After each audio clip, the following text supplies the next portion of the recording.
Hello students, it's Roma ma'am here. Now we have to start our chapter number 1, part 2. Open your books everyone. Okay, the topic which we have to start today is development of resources. That is on page number 3 in your book, Geography, chapter number 1. इसमें सीधा सा दिया है इन्होंने starting में कि resources हमारी life को इजी बनाते हैं, अच्छा बनाते हैं, गुड क्वालिटी लाइफ हमें प्रोवाइड कराते हैं। और रिसोर्सेज एक तरह के फ्री गिफ्ट है नेचर की तरफ से, हमें ऊपर खुदा की तरफ से, गॉड की तरफ से। दूसरा इन्होंने इस नेक्स्ट लाइन में ये मेंशन करा है कि जब हम इनडिस्क्रिमिनेट यूज़ करते हैं किसी भी रिसोर्स का, इनडिस्क्रिमिनेट मतलब होता है रैंडमली, एकदम से अनाप शनाप यूज़ कर लेते हैं किसी भी रिसोर्सेज का, तो उसकी वजह से कुछ प्रॉब्लम्स क्रिएट होती हैं, जैसे कि डिप्लीशन ऑफ रिसोर्स पहली प्रॉब्लम है। डिप्लीशन ऑफ रिसोर्स का सीधा सा मीनिंग होता है ख़त्म हो जाना किसी चीज़ का, रिसोर्सेज का ख़त्म हो जाना। क्योंकि देखो, जिन लोगों को ग्रीड है, बहुत ज़्यादा यूज़ करते हैं जो लोग, तो उनकी नीड तो वैसे भी सेटिस्फाइड नहीं हो पाएगी। तो यानी कि डिप्लीशन ऑफ रिसोर्स अपने आप में एक मेजर प्रॉब्लम है, रैंडमली गलत तरीके से रिसोर्सेज को यूज़ करना, यानी कि सिंपल लैंग्वेज में अगर देखो तो रिसोर्सेज का कम हो जाना, रिड्यूस हो जाना। सेकंड पॉइंट दे रखा है इसमें, accumulation of resources in few hands. जब हम रैंडमली कोई चीज़ यूज़ करते हैं तो कोई इंसान ज़्यादा यूज़ करता है, कोई कम यूज़ करता है। तो इसमें सीधे से दिया है कि सोसाइटी के अंदर अगर रैंडम यूज़ होगा किसी भी रिसोर्स का, तो कुछ लोग तो होंगे हैव्स, यानी कि जिनके पास या जिनको वो रिसोर्स मिल जाएगा, कुछ होंगे हैव नॉट्स, यानी कि जिनको नहीं मिलेगा।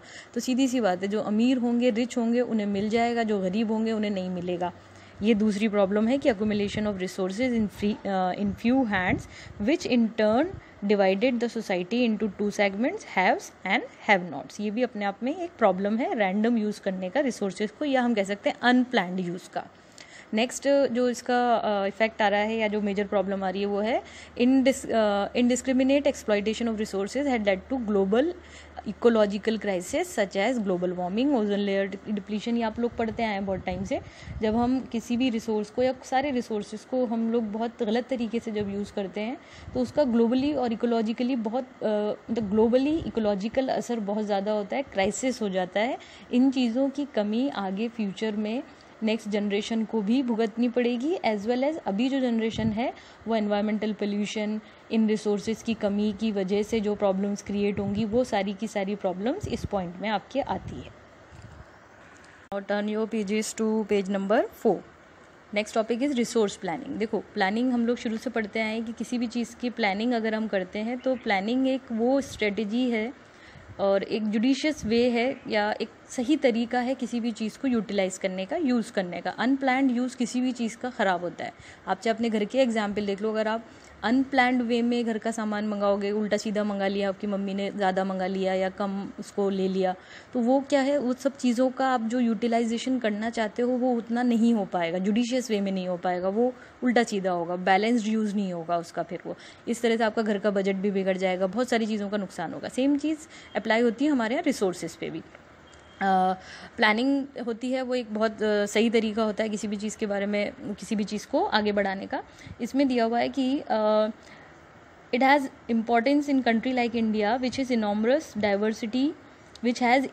Diversity in the availability of resources, यानी कि इंडिया जैसी कंट्री जहाँ पे डाइवर्सिटी बहुत ज़्यादा है। हमारे यहाँ नॉर्मल डाइवर्सिटी हम पढ़ते आ रहे हैं 6th स्टैंडर्ड से, वो कल्चरल डाइवर्सिटी है। अगर हम रिसोर्स के पॉइंट ऑफ व्यू से भी देखें तो भी हमारे यहाँ बहुत बड़ी, बहुत ज़्यादा डाइवर्सिटी है। उसका रीज़न है, सबसे पहला रीज़न तो यही है कि हमारा इंडिया जोग्राफिकली बहुत बड़ा है, नॉर्थ से साउथ तक भी अच्छा खासा एक्सटेंड है उसका, ईस्ट टू वेस्ट भी अच्छा एक्सटेंड है, तो बहुत सारी वेरिएशंस आते हैं उसमें। तो इसमें एग्जाम्पल आपके दिया हुआ है, एक सबसे ईजी एग्जाम्पल ये दिया है कि कहीं पे कोई चीज़ ज़्यादा होती है और उसी जगह पे कोई और चीज़ की कमी होती है, किसी और चीज़ की, कोई अबंडेंस में होता है और कहीं किसी चीज़ की लैकिंग होती है। जैसे राजस्थान का एग्जाम्पल है, राजस्थान में सोलर एनर्जी और wind energy as a resource बहुत है, कोई कमी नहीं है हमारे यहाँ। लेकिन वहीं एक मेजर रिसोर्स होता है वाटर, जिसकी बहुत ज़्यादा कमी है। ऐसे इन्होंने झारखंड के एग्जाम्पल दिए हैं, झारखंड छत्तीसगढ़ में कोल डिपॉजिट बहुत है, तो किसी और तरह का मिनरल कम होगा वहाँ पे। तो इस पूरे इंडिया में इस तरह की डाइवर्सिटीज़ बहुत है, कहीं पे कुछ ज़्यादा है। जैसे इन्होंने लद्दाख का भी एग्जाम्पल दिया हुआ है, कोल्ड डेजर्ट है, आइसोलेटेड है, वहाँ पे कुछ चीज़ें हैं, पानी की तो वैसे ही कमी है।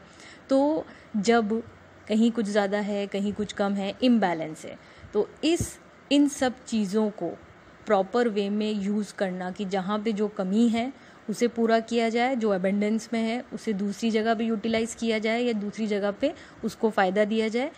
ये जो पूरी स्ट्रेटेजी होती है इसे हम कहते हैं रिसोर्स प्लानिंग। इसका एक प्रोसेस है, वो अभी हम नीचे पढ़ेंगे। तो ये जो आप लोगों ने अभी एग्जाम्पल देखा राजस्थान का, ये एक अच्छा एग्जाम्पल है समझने के लिए, जिससे कि हम देख सकते हैं कि हमारे यहाँ डाइवर्सिटी बहुत है। कहीं कोई चीज़ ज़्यादा है, वही चीज़ किसी और जगह पे कम होगी। जैसे अपन एग्जाम्पल ले लेते हैं, किसी और जगह का पानी की कमी बहुत सारी जगहों पे नहीं है जहाँ नदियाँ हैं। जैसे कि यूपी एरिया में पानी की कमी नहीं होती ज़्यादा आमतौर पे, जो भी गंगा के किनारे बसे हुए एरियाज़ हैं, लेकिन राजस्थान में पानी की कमी है, तो वो बैलेंस करना पड़ता है। That comes under your resource planning. ठीक है, so your next topic is resource planning का प्रोसेस क्या होता है। एक बहुत कॉम्प्लेक्स सा प्रोसेस है ये कह रहे हैं कॉम्प्लेक्स है, वैसे नहीं है। आप देखो, ये प्रैक्टिकली करने में, समझने में नहीं है कॉम्प्लेक्स बिल्कुल।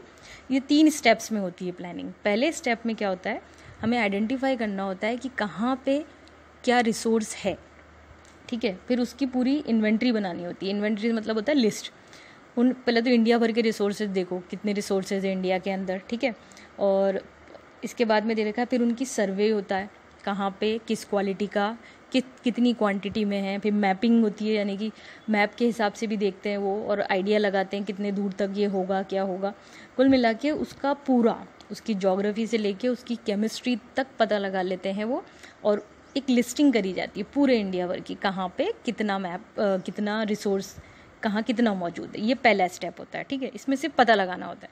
सेकेंड स्टेप होता है evolving a planning structure endowed with appropriate. Endowed का मतलब होता है एक तरह से उसको मिला के या पूरा बताना, लिस्टिंग करना एक तरह से।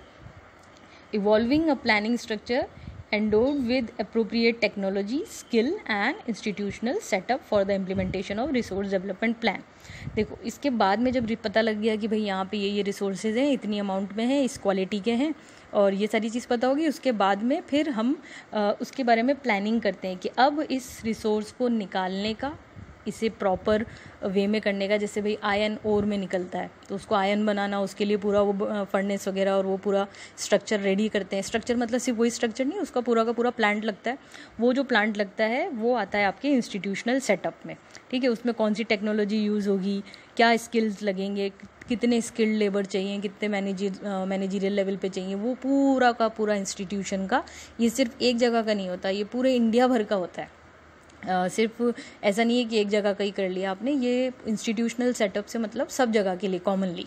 ठीक है, इसके बाद में जब ये सारी चीज़ें हो गई कि हाँ भाई ये टेक्नोलॉजी यूज़ करेंगे, ये यूज़ करेंगे, अब इसके बाद में आता है कि वो पूरा प्लान, वो पूरा बजट आपका जो भी कुछ होता है उसे हमें मैच करना होता है। हमें से मतलब हमारी गवर्नमेंट को ही मैच करना पड़ता है, उनके जो match the resources development plan with the overall national development plan. जो इंडिया भर का डेवलपमेंट प्लान होता है उससे ये रिसोर्स डेवलपमेंट के प्लान को मैच करना पड़ता है कि क्या ये वाकई में मैच हो रहा है, या कुछ किसी तरह की कोई डेफिसिट आएगा इसमें, या किसी तरह की कोई प्रॉब्लम आएगी, तो फिर ये लोग आगे उसका डिस्कशन करते हैं। हमारे सिलेबस में अभी इतना ही है, तो हम इतना ज़्यादा डीप में नहीं जाते हैं। और इसमें इन्होंने नीचे ये बताया, ये पॉइंट आई थिंक क्लियर होंगे आपको, ज़्यादा दिक्कत वाले नहीं है। फिर भी लगा तो मुझे आप मैसेज कर दीजिएगा, मैं दोबारा से लाइव क्लास में समझा दूँगी। और इसके बाद में दिया है कि इंडिया ने जब पहला 5 ईयर प्लान लॉन्च किया था, उस वक्त से इंडिया रिसोर्सेज का डेवलपमेंट वगैरह उसकी प्लानिंग के बारे में शुरू से करता आ रहा है। उसमें इंडिया कभी भी चूका नहीं है आज तक। इसके बाद अगला आपका इसी में ही आगे दे रखा है। देखिए, पहली चीज़ ये आती है इसमें कि सिर्फ रिसोर्सेज का होना ही काफ़ी नहीं होता। सबसे इम्पॉर्टेंट चीज़, उसको यूज़ करने जैसा या उसको यूजेबल बनाने की टेक्नोलॉजी होनी चाहिए हमारे पास, इंस्टीट्यूशंस होने चाहिए, और अगर इनमें या फाइनेंस होना चाहिए। 2-3 चीज़ें हैं। अगर आपके पास टेक्नोलॉजी है, फाइनेंस है और प्रॉपर इंस्टीट्यूशन है, यानी कि प्रॉपर आपका उसका सेटअप है उसे यूटिलाइज़ करने का, तो आप कह सकते हैं कि आप इजीली रिसोर्स डेवलपमेंट कर सकते हैं। लेकिन अगर इनमें से कोई एक भी चीज़ नहीं है तो आपके डेवलपमेंट में वो एक तरह का हिंड्रेंस है, एक तरह की रुकावट है। अगर सिर्फ रिसोर्स है आपके पास, बाकी कुछ नहीं है, तो क्या आप कुछ कर पाएंगे, डेवलपमेंट हो पाएगा? रिसोर्स तो रह जाएगा ज़मीन में दबा हुआ, या ऊपर अगर वाटर रिसोर्स है, जब तक कि आपके पास वो टेक्नोलॉजी नहीं है जिससे आप डैम बना लें या उसको प्रॉपर यूटिलाइज़ कर लें। तो ये एक बेसिक चीज़ है कि एक तरह का हिंड्रेंस है कि टेक्नोलॉजी का नहीं होना या इंस्टीट्यूशंस का नहीं होना। ओके, इसी में आगे ये दिया हुआ है कि there are many reasons in India. India में बहुत सारे रीजन्स एरियाज़ ऐसे हैं जिसमें कि रिसोर्सेज तो बहुत हैं, पर वो इकोनॉमिकली बैकवर्ड एरियाज़ हैं, वहाँ की गवर्नमेंट खुद कुछ नहीं कर पा रही उनके लिए। कई बार ऐसा है कि गवर्नमेंट के पास बहुत कुछ है लेकिन रिसोर्सेज ही नहीं है। ऐसे मिसमैचेस हमारे इंडिया में बहुत मिलते हैं क्योंकि हम जोग्राफिकली बहुत बड़े एरिया में रहते हैं और यूँ भी सोशली भी बहुत डिफरेंसेस है हमारे यहाँ। अगले इस पैराग्राफ में सिर्फ मेंशन है, ये बताया है कि रिसोर्सेज की वैल्यू क्या है देखा जाए तो देखिए आपने देखा वर्ल्ड वॉर पढ़ा है आप लोगों ने पहले last year, Nazi party, socialism और ये सारी चीज़ें पढ़ी हैं। वर्ल्ड वॉर जो हुआ था वो क्यों हुआ था? कॉलोनाइजेशन की वजह से, कॉलोनियलिज्म की वजह से, इम्पीरियलिज्म की वजह से। वो इम्पीरियलिज्म क्यों हुआ था, क्या वजह थी इम्पीरियलिज्म करने की, क्यों ज़रूरत पड़ी यूरोपियन कंट्रीज़ को दूसरी कंट्रीज़ पे रूल करने की? क्योंकि उन्हें रिसोर्स चाहिए थे। बेसिक उनका एम क्या था? रिसोर्स, चाहे वो ह्यूमन रिसोर्स हो, चाहे वो मटीरियल रिसोर्स हो या नॉर्मल कोई सा भी। तो इस वजह से दुनिया में शुरू से रिसोर्सेज की वजह से ही लड़ाई रही है कि कोई भी रिसोर्स लेने की वजह से एक दूसरे पे लोगों ने अटैक करे। चाहे वो बिल्कुल पुराना आप बारबरिक टाइम भी ले लोगे उठा के तो भी वो रिसोर्सेज की वजह से ही लड़ाइयाँ होती थी। कोई भी वॉर जो हुई है वो रिसोर्सेज की वजह से ही हुई है। वो रिसोर्सेज किसी भी तरह के हो सकते हैं।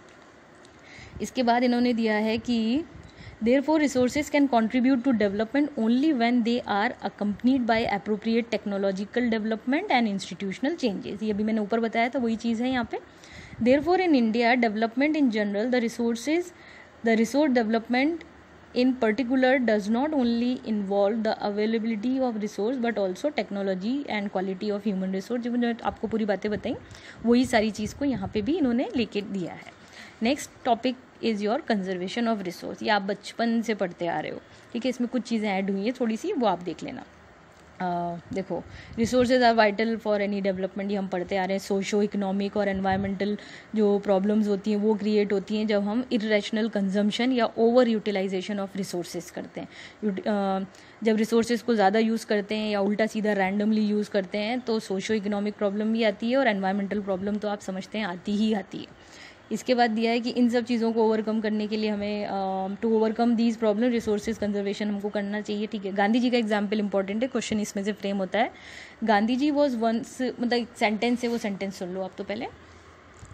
There is enough for everybody's need and not for anybody's greed. मतलब बहुत क्लियर है, सबकी ज़रूरत पूरी करने जितने रिसोर्सेज हैं हमारे पास, लेकिन किसी का लालच पूरी करने के लिए नहीं है। क्योंकि लालच जो होता है उसकी कोई लिमिट नहीं होती, ज़रूरत की लिमिट होती है। कोई नीड होती है उसकी हमें पता है कितनी हद तक ज़रूरत होती है हमें किसी चीज़ की, लेकिन जब लालच होता है तो उसकी लिमिट पता नहीं थी। जैसे मुझे अगर एक पेन चाहिए तो ये मेरी ज़रूरत है, 10 रुपये का 5 रुपये का एक पेन आ जाएगा। लेकिन जब मुझे लालच होगा कि मुझे पेन चाहिए तो फिर उसकी कोई लिमिट नहीं है कि मुझे 5 चाहिए, 10 चाहिए, 100 चाहिए, 1000, लाख, कितने। एग्जैक्टली वही चीज़। तो क्वेश्चन इसमें से फ्रेम होता है कि इस सेंटेंस को आप एक्सप्लेन करो। तो इसमें एक्सप्लेन करने के लिए वो जो एक्यूमुलेशन वाले पॉइंट्स थे वो सारे पॉइंट्स हमें इंक्लूड करने पड़ते हैं कि भाई एक जने की ज़रूरत के जितना हमें प्रॉपर वे में यूज़ करना चाहिए। ये मैं आगे आपको और फ्रेम करके बता दूंगी आंसर। इस सेंटेंस को एक्सप्लेन करने के लिए कई बार आता है। और इसके बाद ये जो टॉपिक है क्लब ऑफ रोम, ठीक है, ये एक सॉर्ट ऑफ एसोसिएशन जैसा था। ये आप खुद पढ़ना एक बार। ये छोटी छोटी सी चीज़ें ये मैं आपको खुद ही दूंगी होमवर्क में पढ़ने के लिए, और जब हम लाइव क्लास लेंगे तो आप में से ही कोई ना कोई इसको एक्सप्लेन करेगा फिर, ठीक है। आई होप कोई प्रॉब्लम नहीं होनी चाहिए। Next topic is your land resource. ये जो भी आपका टॉपिक है बेटा, आप लोग ये देखो कि ये इस पूरे एक छोटे से पाई चार्ट में एक्सप्लेन्ड है। इसमें ज़्यादा कुछ भी नहीं करना आप लोगों को। देखो, इसको एक सेंटेंस ये पढ़ लेना। Land is a natural resource of utmost importance. It support natural vegetation, wild life. ये सब आपको पता है। इसके ऊपर यहाँ जो ये पैराग्राफ दिया है इसको रीड आप कर लेना, मैं समझा देती हूँ। इसमें सिर्फ इतना बताया है कि जो लैंड रिसोर्स है उसमें मेनली रिलीफ फीचर्स क्या हैं, कैसा वो बटा हुआ है। तो उसमें बहुत सिंपल है।